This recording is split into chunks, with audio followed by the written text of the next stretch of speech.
Good morning, students. In solid state physics, today's topic is Brillouin zone of body-centered cubic lattice. Student, this lecture is to be divided into two parts.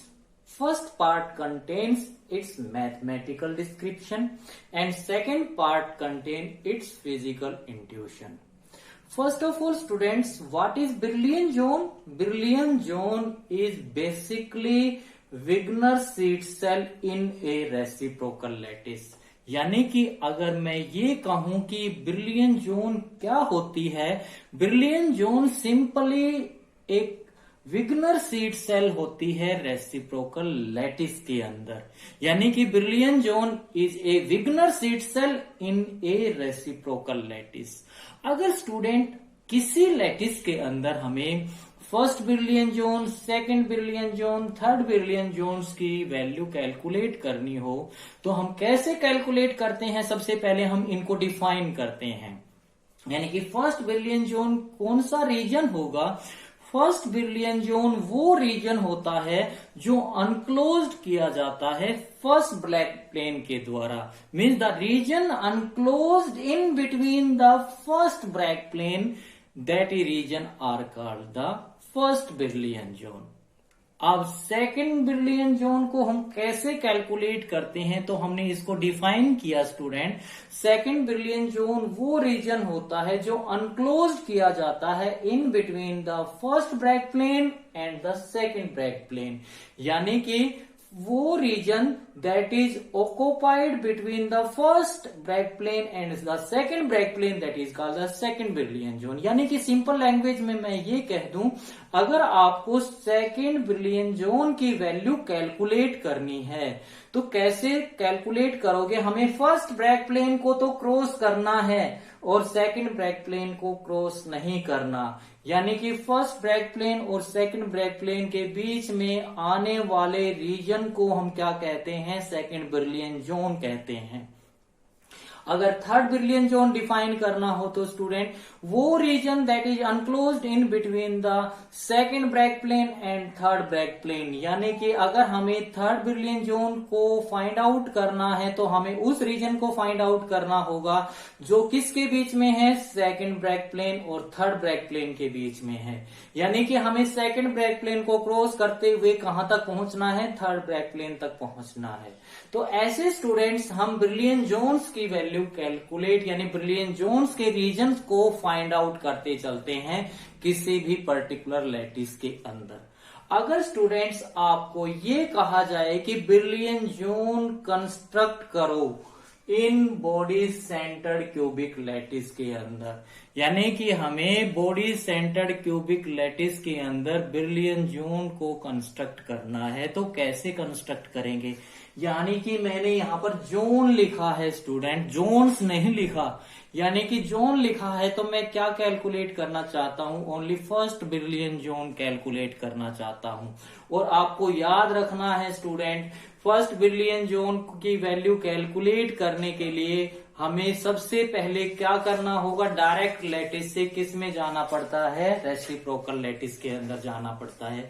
फिर उस reciprocal lattice का हम क्या select करते हैं? एक origin select करते हैं।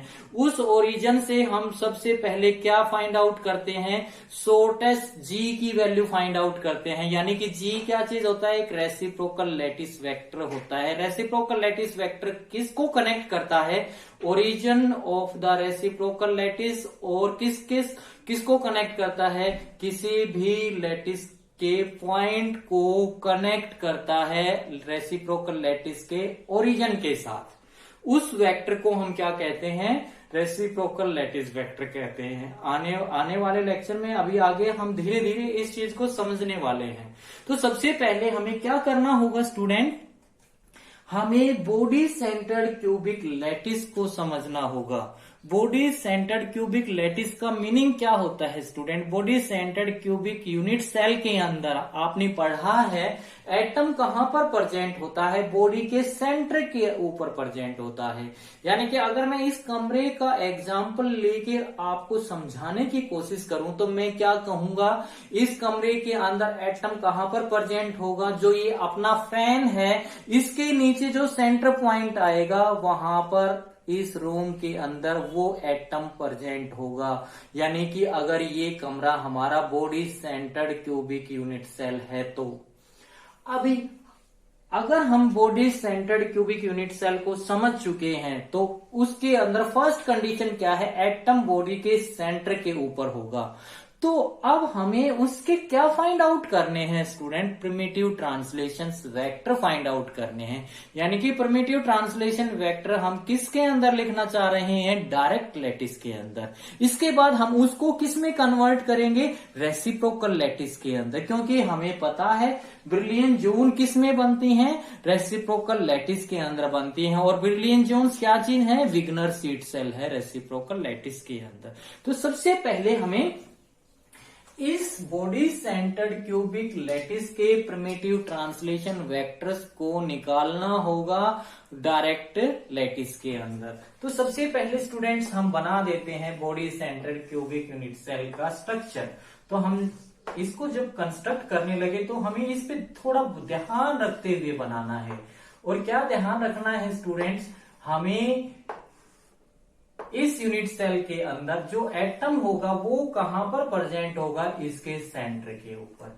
अब हमें प्रिमिटिव ट्रांसलेशन वेक्टर निकालने हैं तो हमें इसका स्ट्रक्चर कंस्ट्रक्ट करना होगा। तो ये मैं स्ट्रक्चर इसका बना रहा हूं।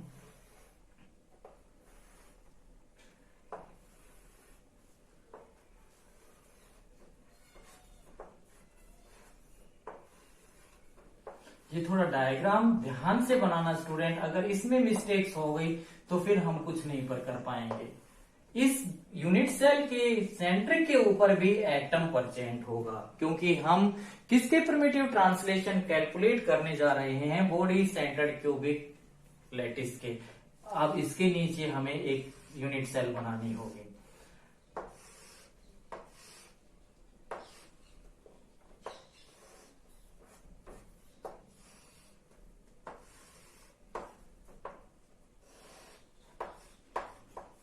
अब ये इस यूनिट सेल के सेंटर के ऊपर भी कौन होगा स्टूडेंट? एटम प्रेजेंट होगा। अगर हमें प्रिमिटिव ट्रांसलेशन वेक्टर्स की वैल्यू कैलकुलेट करनी है तो सबसे पहले हमें इसके क्या डिफाइन करने होंगे स्टूडेंट? एक्सिस को डिफाइन करना होगा। ये बिल्कुल स्ट्रेट लाइन आनी चाहिए। ऐसे ये हमारे पास जैसे मैं डिफाइन कर रहा हूं, ये एक्स एक्सिस है, ये मेरे पास स्टूडेंट वाई एक्सिस है, ये मेरे पास y है, और ये इसका मेरे पास z एक्सिस बनेगा। बिल्कुल ये z सीधा आना चाहिए, स्ट्रेट आनी चाहिए स्टूडेंट। जब यूनिट सेल को कंस्ट्रक्ट करेंगे तो आप ये चीज ध्यान रखना। अब प्रिमिटिव ट्रांसलेशन वेक्टर को कैलकुलेट करने के लिए हमें क्या करना पड़ता है? हम ओरिजिन कहां पर मानकर चल रहे हैं? यहां पर ये ओरिजिन है। और हम कहां पर पहुंचना चाहते हैं? इस बॉडी के सेंटर के ऊपर पहुंचना चाहते हैं। कैसे? जैसे मैं इसके सेंटर पे कब पहुंचूंगा? ये तो मेरे पास क्या चीज है स्टूडेंट? एक यूनिट सेल है। अगर मैं इसकी पूरी एज लेंथ के ऊपर चलूंगा तो मैं यहां पर पहुंच जाऊंगा और फिर यहां से यहां के इस कोने पे पहुंच सकता हूं। अगर मैं सेंटर के ऊपर पहुंचना चाहता हूं तो एक्स एक्सिस के ऊपर मेरे को कितना चलना पड़ेगा? हाफ चलना पड़ेगा। इसका मतलब इसकी एज कि कितनी लेंथ को मेरे को कवर करना पड़ेगा? हाफ को कवर करना पड़ेगा एक्स एक्सिस के ऊपर। अगर इसकी edge length simple cubic unit cell के अंदर हम एक्स में भी ए मान के चलते हैं, वाई में भी ए मान के चलते हैं, जेड में भी ए मान के चलते हैं, तो हमें एक्स में कितना लेंथ कवर करनी है? a/2। अब देखिए इसके ऊपर पहुंचना है तो वाई के ऊपर भी मैं पूरा नहीं चलूंगा, वाई पे भी मैं कितना चलूंगा? मैं हाफ ही चलूंगा। ये वाई के ऊपर भी मैं हाफ चलूंगा। ये मैं एक्स को हाफ चला हूं स्टूडेंट, वाई को हाफ चला हूं, इसके बाद मैं जेड में भी चलूंगा। लेकिन जेड मेरा एक्सिस ऐसा है तो मैं इसको जेड को कैसे क्रॉस कर रहा हूं? इसके अगेंस्ट, उल्टा ऐसे। तो यानी कि जेड को मेरे को अपोजिट डायरेक्शन में हाफ लेंथ क्रॉस करना है। तो इसके प्रिमिटिव ट्रांसलेशन वेक्टर क्या बन रहे हैं student? Half a/2 x, x में डायरेक्शन कैसे शो करते हैं, यूनिट वेक्टर आई से। तो एक्स में कितना चला मैं, a/2 आई। वाई में कितना चला, प्लस में जा रहा हूं, ऊपर की तरफ ही वाई है, ऊपर की तरफ ही जा रहा हूं, तो प्लस में कितना चला हूं, a/2 जे चला हूं। और के में क्या चला हूं, नेगेटिव चला हूं, इसके अपोजिट चला हूं। तो कितना चला हूं, हाफ चला हूं। तो क्या आ जाएगा मेरे पास, a/2 माइनस a/2, ये ध्यान रखना है हमें, ये आएगा।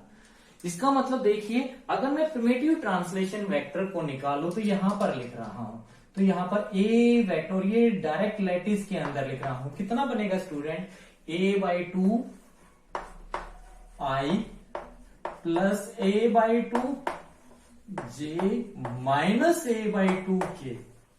यानी कि यहां से अगर मैं a/2 को कॉमन निकालता हूं तो स्टूडेंट मेरे पास क्या बन गया, अंदर i प्लस जे माइनस के।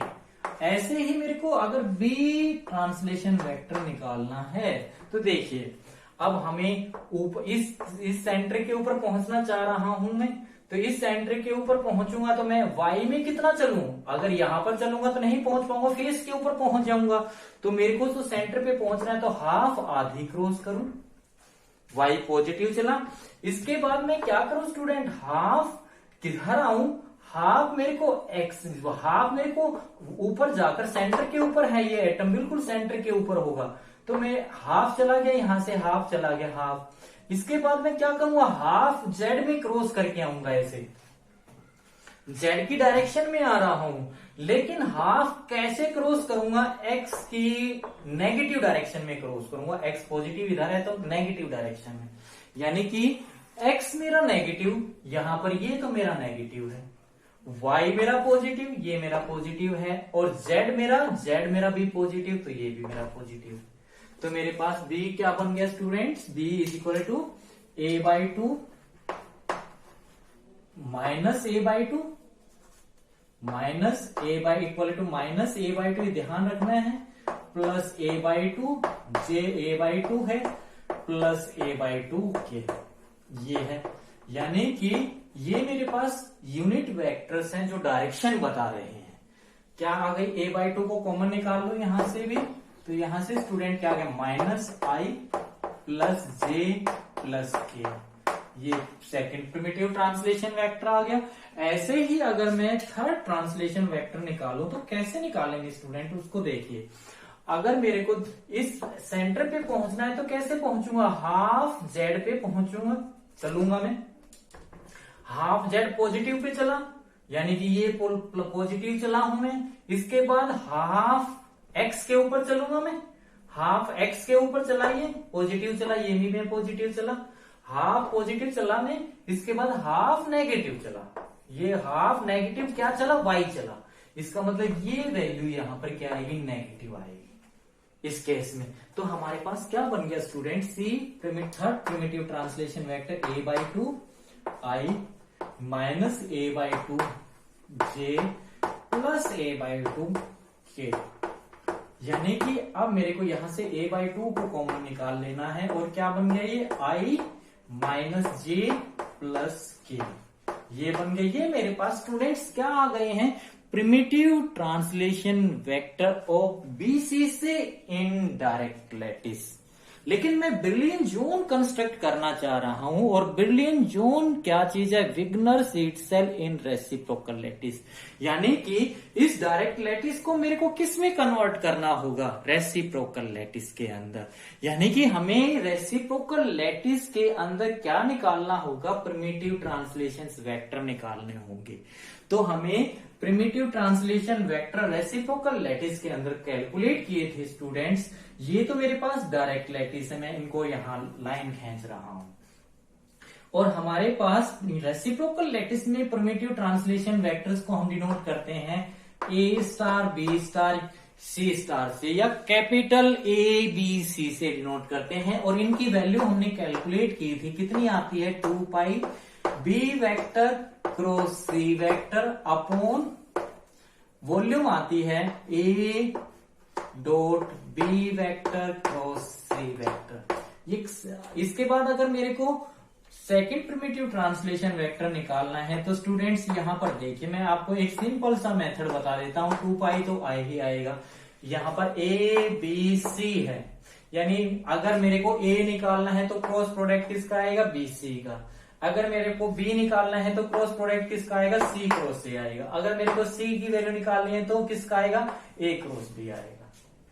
तो यानी कि अब क्या आएगा यहाँ पर, सी क्रॉस ए सेकेंड, और नीचे क्या आ गया, B vector dot C vector cross A vector. ये मेरे पास सेकेंड प्रिमिटिव ट्रांसलेशन वेक्टर आ गया। किसके अंदर आ गया, ये रेसिप्रोकल लैटिस के अंदर। ऐसे ही हम सी निकाल लेंगे स्टूडेंट। तो सी कितना बन गया, सी की वैल्यू 2 पाई। अब आप बताइए मेरे को क्या आएगा, a vector cross b vector upon क्या आएगा स्टूडेंट्स, अपॉन आना चाहिए यहां पर c vector dot a vector cross b vector. ये आएगा स्टूडेंट। ये मेरे पास जो है प्रिमिटिव ट्रांसलेशन वेक्टर हैं, किसके अंदर है स्टूडेंट्स, ये है रेसिप्रोकल लैटिस के अंदर।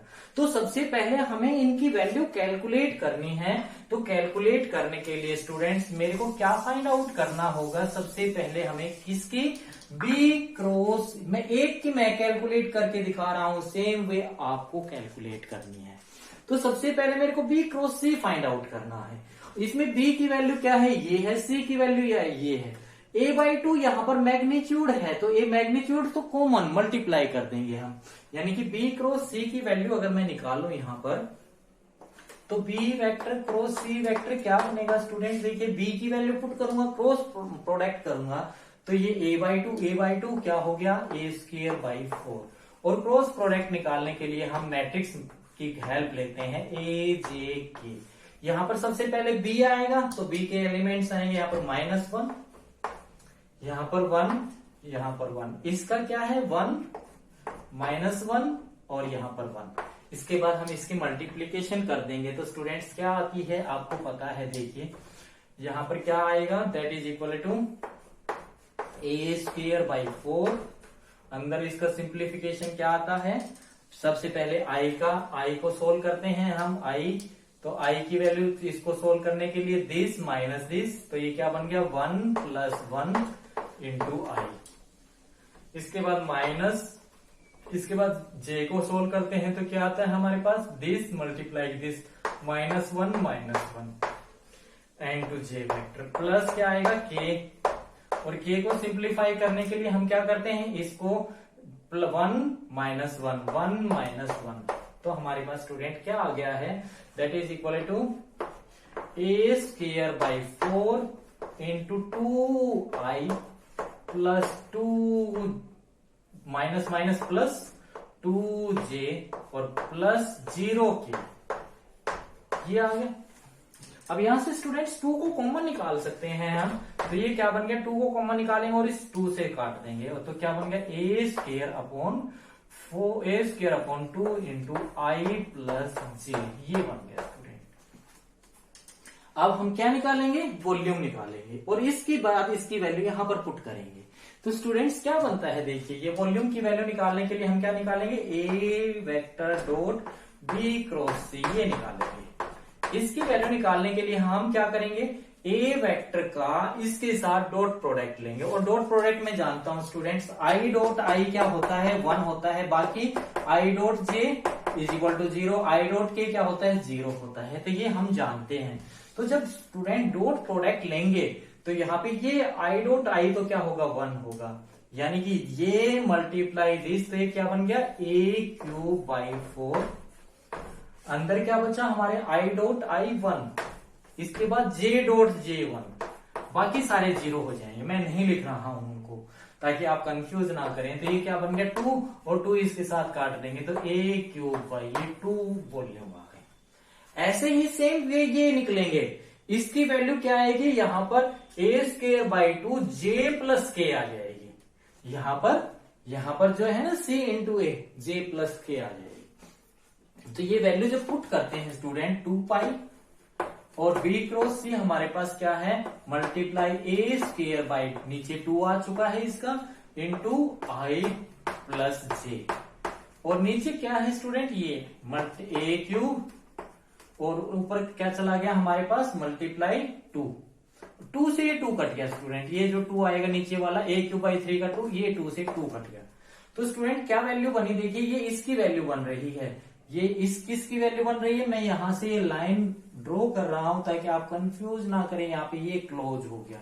अब ये इसकी वैल्यू चल रही है, तो इसकी वैल्यू क्या चल रही है स्टूडेंट्स, यहां पर देखें 2 पाई, और यहां से ये 2 से 2 कट गया, ए स्क्वायर से 2 से ए क्यूब कट गया, तो ए बच गया नीचे ए, और यहां पर क्या बच गया आई प्लस जे। यानी कि अब अगर मैं इसको रब कर दूं और रब करके यहां से मैं इसको हटा दूं, आपको ये सारी वैल्यू मैंने यहां पर पुट करके आपको समझा दिया है, तो यहां से मैं क्या बता दूं आपको, हमारे पास जो रेसिप्रोकल लैटिस के अंदर हमारे पास, मैं अभी इनको यहां लिख रहा हूं, जो रेसिप्रोकल लैटिस के अंदर प्रिमिटिव ट्रांसलेशंस वेक्टर आ रहे हैं, उनकी वैल्यू क्या बन रही है स्टूडेंट, ए वेक्टर, ये इसको हम स्टार से डिनोट करते हैं, तो ये क्या बनी 2 pi by A I plus जे, ये बनी है स्टूडेंट, यही तो बनी है। सिमिलरली अगर मेरे को इसकी वैल्यू लिखना हो तो स्टूडेंट इसकी वैल्यू जो है वो, मैं इसकी वैल्यू को अगर आपको यहां से आप अगर बुरा ना माने तो यहां पर लिख देता हूं 2 pi by A I plus जे, तो ये वैल्यू मेरे पास ये है। तो इसकी वैल्यू स्टूडेंट सब क्या बनेगी, सेम वे बनेगी 2 pi by A into j plus के, ये वैल्यू बनेगी। सेम वे इसकी क्या बनेगी 2 पाई बाई ए इंटू के प्लस आई, ये बनेगी। तो स्टूडेंट मैं ये प्रिमिटिव ट्रांसलेशन वेक्टर यहां लिख दूं, बी वेक्टर क्या बन गया मेरे पास 2 pi by A J plus के, और सी प्रिमिटिव ट्रांसलेशन वेक्टर क्या बन गया, ये किसमें है, रेसिप्रोकल लैटिस के अंदर, किसके हैं, बीसीसी लैटिस के। यहां पर हमें ये ध्यान रखना है, क्योंकि अगर हमारा टॉपिक का नाम ही रब हो गया तो हम फिर किसको स्टडी करेंगे स्टूडेंट, के वेक्टर प्लस आई वेक्टर, ये हमारे क्या आ चुके हैं, प्रिमिटिव ट्रांसलेशन वेक्टर इन रेसिप्रोकल लैटिस ओ बीसीसी लैटिस। अब हम क्या निकाल लेंगे, हम रेसिप्रोकल लैटिस वेक्टर निकाल लेंगे। रेसिप्रोकल लैटिस वेक्टर मैंने बताया था, रेसिप्रोकल लैटिस वेक्टर स्टूडेंट किसको कनेक्ट करता है, origin of reciprocal lattice, means reciprocal lattice के ओरिजिन को कनेक्ट करेगा किसके साथ, रेसिप्रोकल लैटिस के पॉइंट के साथ कनेक्ट करेगा। तो हमें रेसिप्रोकल लैटिस वेक्टर की डेफिनेशन पता चल चुकी है, रेसिप्रोकल लैटिस बनाएंगे उसके ओरिजिन को कनेक्ट करने के लिए किसके साथ, रेसिप्रोकल लैटिस के पॉइंट के साथ, तो हमें एक वेक्टर ड्रॉ करना पड़ता है उस पॉइंट तक, उस वेक्टर को हम क्या कहते हैं, रेसिप्रोकल लैटिस वेक्टर, और जिसको हम किस से डिनोट करते हैं स्टूडेंट, जी वेक्टर से डिनोट करते हैं, ये हम स्टडी कर चुके हैं। और इसकी वैल्यू कितनी आती है, H A star plus K B star plus L C star. Student ये एच के एल क्या है, अगर आप इस टॉपिक को पढ़ रहे हैं तो आपको सारे कंसेप्ट्स क्लियर हैं। एच के एल क्या चीज है, मिलर इंडिसेस हैं ये, यानी कि ये इंटीजर्स हैं, इनकी वैल्यू क्या है, इंटीजर है, यानी कि जब मैं इनकी वैल्यू यहां पर पुट करूंगा, ये वैल्यू पुट करूंगा तो हमारे पास जी की वैल्यू निकल के आएगी, और जी की वैल्यू कितनी बनती है स्टूडेंट, देखिए एच ए की वैल्यू कितनी है 2 pi by A into i plus J plus के इंटू हमारे पास क्या है, जे प्लस के प्लस, मैं आगे लिख दूं यहां पर 2 पाई बाई ए, यहां पर ये 2 पाई बाई ए और आएगा इसके साथ, 2 पाई बाई ए और है ये, प्लस इसके बाद 2 पाई बाई ए इंटू ये आ गया के वेक्टर प्लस आई वेक्टर इंटू एल। तो हमारे पास जी वेक्टर क्या बना है स्टूडेंट, जी वेक्टर देखिए क्या बनेगा, जी ये हमारे पास वेक्टर है और ये क्या है, रेसिप्रोकल लैटिस वेक्टर है। तो ये क्या बन गया देखिए 2π/a, तो सब में कॉमन आ गया, कॉमन आ गया। अगर मैं थोड़ा सा इसको इधर से लिख लेता हूं स्टूडेंट, तो ये क्या बन गया देखिए 2π/a 2π/a 2π/a कॉमन, ये मैं बड़ी ब्रैकेट लगा लेता हूं यहाँ पर। और अब मैं लिखता हूं व्हाइट चौक से। व्हाइट चौक से क्यों लिख रहा हूं देखिए स्टूडेंट, यहाँ पे स्मॉल ब्रैकेट लगा रहा हूं। ये i एक यहां पर है, ये h का मल्टीपल है, i एक यहां पर है, यहां पर ये l का मल्टीपल है, यानी कि ये क्या आ गया मेरे पास h plus l into i, ये आ गया। इसके बाद देखिए j कहां कहां पर है, एक j यहां पर है और एक j यहां पर है, यानी कि ये j h का मल्टीपल है, ये j k का मल्टीपल है, तो यहाँ पे क्या आ गया h प्लस k इंटू जे और प्लस। और क्या आएगा स्टूडेंट, L के लिए देखिए k कहां पर है, एक k L के साथ है, एक k हमारे पास J के साथ है, तो यानी क्या आएगा अंदर, यहां पर ये k के साथ कौन है, k प्लस यहां पर L। ये ब्रैकेट बंद कर दूं मैं स्टूडेंट यहां से, और ये मेरे पास यहां से रेड वाली ब्रैकेट बंद कर दूं। तो ये मेरे पास क्या आ चुका है स्टूडेंट, ये आ चुका है रेसिप्रोकल लैटिस वेक्टर। तो ये रेसिप्रोकल लैटिस वेक्टर जो आया है स्टूडेंट, यहां से इसकी वैल्यू को अगर मैं यहां से देखता हूं तो इसको यहां से ये जो j है यहां से क्या बन रही है ये j, तो ये ब्लैक बोर्ड क्या आउट ऑफ स्केल जा रहा है, तो इसको हम यहां लिख देते हैं h, क्या आएगा यहां से देखो k, एक k प्लस यहां से l इंटू k है, और ये कैपिटल वाली ब्रैकेट बंद, रेड ब्रैकेट बंद। तो हमारे पास रेसिप्रोकल लैटिस वेक्टर क्या बना है स्टूडेंट्स, इसको हम यहां से रब कर देते हैं, हमें इनकी जरूरत नहीं है। अब जो मैं तो आपको समझाना चाह रहा हूं आप सिर्फ उसको समझिए। इसका मतलब मेरे पास जो प्रिमिटिव ट्रांसलेशन वेक्टर की वैल्यू आई है वो कितनी आई है, G vector is equal to 2π/a को हमने कॉमन निकाल लिया है, ब्रैकेट बंद, और यहां से h plus l into i plus h plus k into j plus यहां पर k plus l into k cap, और यहां से ये बड़ी ब्रैकेट बंद। अब स्टूडेंट्स अपने आर्टिकल की तरफ देखिए, ब्रिलियन जोन यानी कि एस नहीं है, ब्रिलियन जोन्स नहीं है, यानी कि हम सिर्फ एक ब्रिलियन जोन फाइंड आउट करना चाहते हैं, फर्स्ट ब्रिलियन जोन को फाइंड आउट करना चाहते हैं। और फर्स्ट ब्रिलियन जोन क्या कहती है, जो फर्स्ट ब्रैक प्लेन के बीच के अंदर रीजन अनक्लोज्ड किया जाता है उसको हम फर्स्ट ब्रिलियन जोन बोलते हैं। यानी कि मैं क्या फाइंड आउट करना चाह रहा हूं, इस जी की स्मॉलेस्ट वैल्यू फाइंड आउट करना चाह रहा हूं, वो स्मॉलेस्ट 0 नहीं होनी चाहिए। इसका मतलब हम क्या फाइंड आउट करना चाह रहे हैं, smallest non zero G vectors, non zero reciprocal lattice vectors find out करना चाह रहे हैं। किसके अंदर, रेसिप्रोकल लैटिस के अंदर।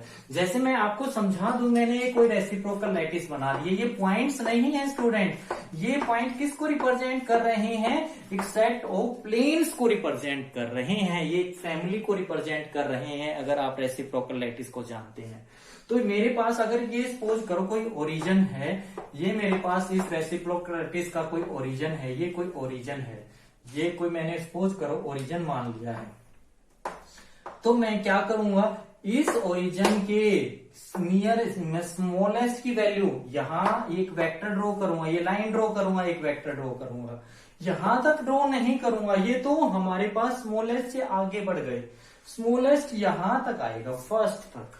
यानी कि ये जो वेक्टर है इसने किसको कनेक्ट किया, इस रेसिप्रोकल के ओरिजिन को इस रेसिप्रोकल लैटिस पॉइंट के साथ कनेक्ट कर दिया, तो इसको हम क्या कहते हैं, रेसिप्रोकल लैटिस वेक्टर जी बोलते हैं। यानी कि हम अपने आर्टिकल में क्या फाइंड आउट करना चाह रहे हैं, non zero first of all non zero smallest reciprocal lattice vector. और किस केस में? Body centred cubic lattice case में। तो स्टूडेंट सबसे पहले आप इसको समझिए। अब इसके बाद हम क्या करते हैं, हम इस रेसिप्रोकल लैटिस वेक्टर का क्या करते हैं, एक परपेंडिकुलर बाइसेक्टर करते हैं। ये परपेंडिकुलर बाइसेक्टर नहीं है, आप इसका कंसेप्ट समझते हैं। मैंने इसको ब्रैग्स प्लेन कहां पर समझाया था, vector form of Bragg's law के अंदर समझाया था। ये जो है ये क्या चीज है, ये जो रेसिप्रोकल लैटिस वेक्टर है ये क्या होता है, नॉर्मल होता है। किसके किसके होता है ये, जो हमारा डायरेक्ट लैटिस के अंदर प्लेन होता है उसके। यानी कि इसको हम क्या बोलते हैं, ब्रैग प्लेन बोलते हैं, ब्रैग प्लेन बोलते हैं। यानी कि ये जो रेसिप्रोकल लैटिस वेक्टर है ये क्या होगा, ब्रैग प्लेन के नॉर्मल होगा। या मैं ये कह दूं ये जो ब्रैग प्लेन है, ये ब्रैग प्लेन जो है इस रेसिप्रोकल लैटिस वेक्टर का परपेंडिकुलर बाइसेक्टर होगा। आप कंसेप्ट समझ चुके हैं।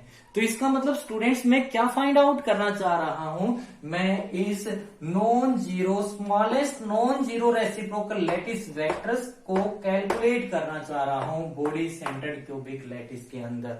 और कितने बनेंगे, 12 बनेंगे स्टूडेंट्स। कैसे बनेंगे अब हमें ये सोचना है। इन 12 non zero reciprocal lattice vectors की वैल्यू स्टूडेंट्स किसके ऊपर डिपेंड करने वाली है, इन प्रिमिटिव ट्रांसलेशन वेक्टर्स के ऊपर डिपेंड करने वाली है। यानी कि ये जो प्रिमिटिव ट्रांसलेशन वेक्टर्स हैं ये किसके अंदर हैं, रेसिप्रोकल लैटिस वेक्टर के अंदर हैं। यानी कि इन 12 रेसिप्रोकल लैटिस वेक्टर की वैल्यू हम इनमें से निकालेंगे तो यहां पर कितने कॉम्बिनेशन बनने वाले हैं, 12 कॉम्बिनेशंस बनने वाले हैं। और वो 12 कॉम्बिनेशन क्या होंगे स्टूडेंट्स, अब हम उनको फाइंड आउट करने जा रहे हैं। तो जो वो 12 कॉम्बिनेशंस होंगे वो क्या क्या होंगे, देखिए वो होंगे, हम इनमें से लिखेंगे तो 12 कॉम्बिनेशंस कैसे बनेंगे, 2 पाई बाई ए, ये plus minus i plus minus j, यहां से second 2 pi by a plus minus j plus minus k and 2 pi by a plus minus k and plus minus i. और ये यहां पर ये ब्रैकेट बंद। तो ये 12 कॉम्बिनेशन कैसे बनेंगे स्टूडेंट्स, अगर मैं इस फर्स्ट को ले रहा हूं तो यहां पे प्लस माइनस आई, यानी कि मैं प्लस कॉम्बिनेशन और ये माइनस, इसका प्लस और ये माइनस, यानी कि मैं यहां पर ये प्लस इस प्लस के साथ ग्रुप बनाएगा, ये प्लस इस माइनस के साथ ग्रुप बनाएगा। तो हमारे पास फर्स्ट कॉम्बिनेशन क्या बना, देखिए प्लस आई एंड प्लस जे, और यहां पर दूसरा प्लस आई माइनस जे। और अब ये माइनस किसके साथ, इस प्लस के साथ कॉम्बिनेशन बनाएगा, यानी कि माइनस आई प्लस जे। और लास्ट वन क्या बनेगा, इसमें माइनस आई और माइनस जे। यहां पर ये 4 कॉम्बिनेशंस बनेंगे। ऐसे ही 4 कॉम्बिनेशन इसके बनने वाले हैं स्टूडेंट्स। कौन कौन से बनेंगे, देखिए प्लस जे प्लस के, प्लस जे किसके साथ बनाएगा, माइनस के, माइनस जे प्लस के और माइनस जे माइनस के। ऐसे ही 4 कॉम्बिनेशन स्टूडेंट यहां पर बनेंगे। कौन से बनेंगे, प्लस के किसके साथ, प्लस आई, यहां पर प्लस के किसके साथ, माइनस आई, माइनस के प्लस आई के साथ, माइनस के माइनस आई के साथ। तो 4 कॉम्बिनेशन यहां पर बनेंगे। यानी कि ये जो आई है यहां पर इसकी वैल्यू, यानी कि ये प्लेन बनेगा, यानी कि ये एक कौन सा प्लेन बनेगा, देखिए यानी कि आई 1 है तो यहां पर h की वैल्यू 1 होगी। मैं यहां पर एक समझा देता हूं, इसका मतलब ऐसे 12 प्लेन्स बनेंगे। कितने बनेंगे देखिए, H यानी कि H1, J1 और K1 और L की वैल्यू क्या होगी, 0 होगी। ऐसे ही ये बनेगा H1 K-1 और L की वैल्यू यहां पर क्या होगी स्टूडेंट्स, 0 होगी। यानी कि ये जो 12 ये जो सेट ऑफ प्लेन्स है, ये रेसिप्रोकल लैटिस के अंदर किसको रिप्रेजेंट कर रहा है, एक पॉइंट को रिप्रेजेंट कर रहा है। और ये किसको रिप्रेजेंट कर रहा है, रेसिप्रोकल लैटिस के अंदर एक पॉइंट को रिप्रेजेंट कर रहा है। जब इस पॉइंट को ओरिजिन के साथ कनेक्ट करेंगे तो हमें एक रेसिप्रोकल लैटिस वेक्टर मिलेगा और वो नॉन जीरो और स्मॉलेस्ट रेसिप्रोकल लैटिस वेक्टर होगा। जब ओरिजिन को इस प्लेन के पॉइंट्स के साथ कनेक्ट करेंगे तो हमें दूसरा smallest non zero reciprocal lattice vector मिलेगा। ऐसे हम क्या कर लेंगे स्टूडेंट्स, 12 रेसिप्रोकल लैटिस वेक्टर्स को फाइंड आउट कर लेंगे। अब उन 12 रेसिप्रोकल लैटिस वेक्टर को फाइंड आउट करने के बाद स्टूडेंट्स हम क्या करेंगे, उन 12 रेसिप्रोकल लैटिस वेक्टर का परपेंडिकुलर बाइसेक्टर करेंगे। और वो परपेंडिकुलर बाइसेक्टर क्या होगा, रेसिप्रोकल लैटिस के अंदर वो किसको रिप्रेजेंट करेगा, ब्रैग्स प्लेन को रिप्रेजेंट करेगा। यानी कि 12 रेसिप्रोकल लैटिस वेक्टर के कितने ब्रैग्स प्लेन बन जाएंगे, 12 ब्रैग्स प्लेन बन जाएंगे। और वो जो 12 ब्रैग्स प्लेन अपने अंदर एक रीजन को अनक्लोज करेंगे ना, उस रीजन को हम क्या बोलेंगे, उस रीजन को हम बोलेंगे फर्स्ट बिरलियन जोन। और वो किसके अंदर बनेगी, बीसीसी लैटिस के अंदर बनेगी। और उन 12 ब्रैग प्लेन के अंदर जो रीजन अनक्लोज हुआ है, वो रीजन किसी न किसी शेप के अंदर अनक्लोज हुआ है। उस शेप को हम क्या बोलते हैं स्टूडेंट्स, उस शेप को हम बोलते हैं रेगुलर रोम्बिक डोडेकाहेड्रॉन। यानी कि ये हमारे पास जो फर्स्ट बिरलियन जोन बनेगी बीसीसी लैटिस के अंदर, उस स्ट्रक्चर का नाम होगा रेगुलर रोम्बिक डोडेकाहेड्रॉन। अब ये स्ट्रक्चर किस टाइप का बनने वाला है, इसको हम देखने वाले हैं फिगर की हेल्प से। और वो फिगर मैं अब शो कर रहा हूं। उस फिगर के बाद उस फिगर का हम एनिमेशन देखेंगे, वो फिगर एनिमेशन के थ्रू कैसे बनी है। और वो एनिमेशन हमें ये बताएगी कि जो first Brillouin zone body centred cubic lattice के अंदर है, वो कैसे हमें बनती दिखाई देगी। तो आपको सब कुछ क्लियरली समझ में आ जाएगा।